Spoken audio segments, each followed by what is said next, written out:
দেখো আমরা অ্যালকেনে হ্যালোজেন প্রতিস্থাপন বিক্রিয়া দেব, ঠিক আছে, বা বিক্রিয়াটা মিথেনে ক্লোরিনেশন বিক্রিয়া এভাবে থাকতে পারে। মিথেনে ক্লোরিনেশন, অ্যালকেনে হ্যালোজেন প্রতিস্থাপন বিক্রিয়া, তোমাদের বইয়ে মিথেনে ক্লোরিনেশন বিক্রিয়া দেখানো আছে, ঠিক আছে।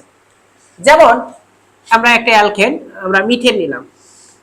এই মিথেনকে আমরা যদি ক্লোরিনের সাথে বিক্রিয়া ঘটাই পি এর উপস্থিতিতে, আলট্রাভায়োলেট, ঠিক আছে, সূর্যালোকের উপস্থিতিতে যদি বিক্রিয়াটা ঘটানো হয় তাহলে কি হয়, এখানে দুইটা ক্লোরিন আছে না, তো একটা ক্লোরিন এখানকার একটা হাইড্রোজেনকে অপসারিত করে, মানে একে সরিয়ে দেয়, ঠিক আছে। যদি একটা হাইড্রোজেনকে সরিয়ে দেয় তাহলে কি হবে বলতো, CH3। আর এখানে দুইটা ক্লোরিনের মধ্যে একটা ক্লোরিন এখানে গিয়ে বসে, তাহলে তৈরি হচ্ছে মিথাইল ক্লোরাইড। তাহলে এখানকার একটা অবশিষ্ট ক্লোরিন পরমাণু আর এখানকার অপসারিত হাইড্রোজেন পরমাণু মিলে HCl তৈরি, এটার নাম হচ্ছে মিথাইল ক্লোরাইড। বুঝতে পারছো? এই উৎপন্ন যৌগটার সাথে আবার ক্লোরিনেশন বিক্রিয়া ঘটবে, যতক্ষণ হাইড্রোজেন গুলো শেষ হয়নি ততক্ষণ পর্যন্ত বিক্রিয়াটা চলতে থাকবে।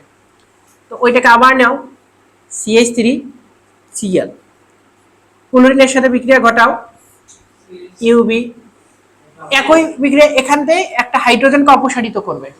বুঝতে পারছো? আচ্ছা, তাহলে তুমি সহজভাবে মনে রাখবে, একটা হাইড্রোজেন কমে যাবে, একটা ক্লোরিন বেড়ে যাবে, CH2Cl2 HCl, এটার নাম হচ্ছে ডাইক্লোরো মিথেন। Dichloro methane. ব্যাপারটা কি জানো, দেখো এটার গাঠনিক সংকেত লিখি, এই যে ক্লোরিন, আর ক্লোরিন পরমাণু কয়টা বলতো, এখানে ক্লোরিন অণুতে দুইটা পরমাণু আছে। তো এখানে কি করে জানো, এই যে এখানকার একটা হাইড্রোজেনকে ক্লোরিন ধরে দেয়, ধরে নিয়ে তৈরি করে এই HClটা। এখন এই যে হাইড্রোজেনটা চলে গেল, তার জায়গায় কে বসে বলতো, এই ক্লোরিনটা বসে, ঠিক আছে। তার মানে এই যে ক্লোরিন, এই যে ক্লোরিন, আর এখানে হাইড্রোজেন, এখানে হাইড্রোজেন, তাহলে এই কার্বনের সাথে ক্লোরিন, হাইড্রোজেন কয়টা, দুইটা, আবার ক্লোরিন কয়টা, দুইটা, এই জন্য কার্বন CH2Cl2, ডাইক্লোরো মিথেন। বুঝতে পারছো? এভাবে ঠিক একইভাবে এই বিক্রিয়াটা আবার চলতে থাকবে, আবার চলতে থাকবে।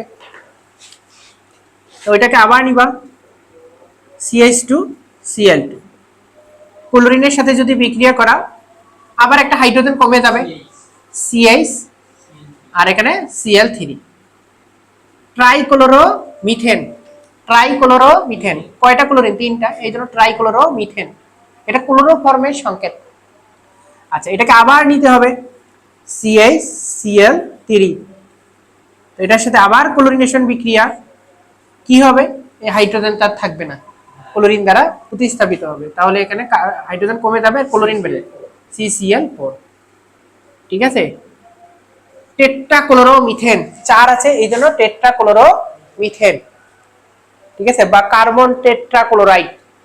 তাহলে এভাবে এই যে মিথেনে ক্লোরিনেশন বিক্রিয়া ঘটে থাকে, ঠিক আছে।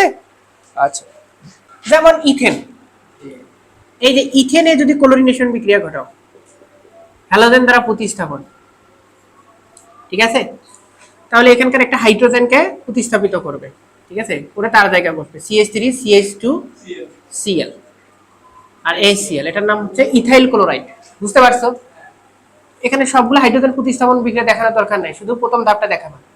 আচ্ছা, তারপরে প্রোপেন নাও, CH3CH2CH3, এটার সাথে ক্লোরিনের বিক্রিয়া ঘটাও, UB, তাহলে এখানকার একটা হাইড্রোজেনকে অপসারিত করবে, CH3CH2CH2Cl আর HCl, এটার নাম হচ্ছে প্রোপাইল ক্লোরাইড।